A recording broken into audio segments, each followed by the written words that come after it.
In the second presentation, where the sand comes marching in, we look at the bigger picture. Is this all about restoring a recreational area where people can play and fish? Or is it about a bigger picture involving the long-term implications of the movement of a massive amount of sand? Is it about the increase of a dune, which used to move through a valley, which now gets higher and higher and higher, ultimately affecting property values? Or are there other issues to be involved? So we know that the west wind is blowing down the coast, it's hitting a barrier created by man, then it's moving south, and then it's moving westwards across the river to be blocked. The tidal surge is picking up the sand, and it's moving it further and further up the river.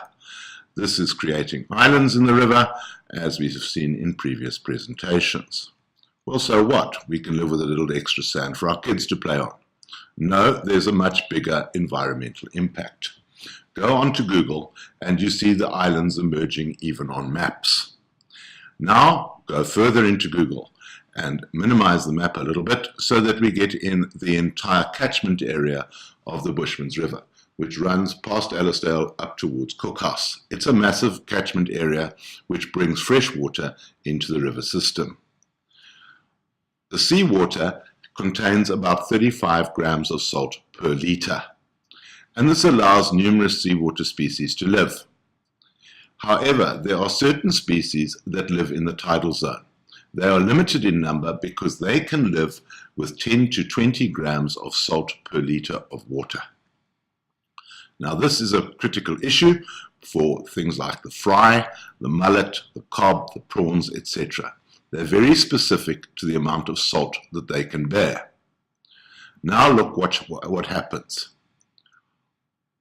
We have the collection area of water, which is diminishing due to farming, weirs, dams, etc.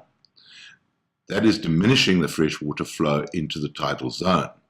The tidal zone is now building up a barrier in the form of sandbanks.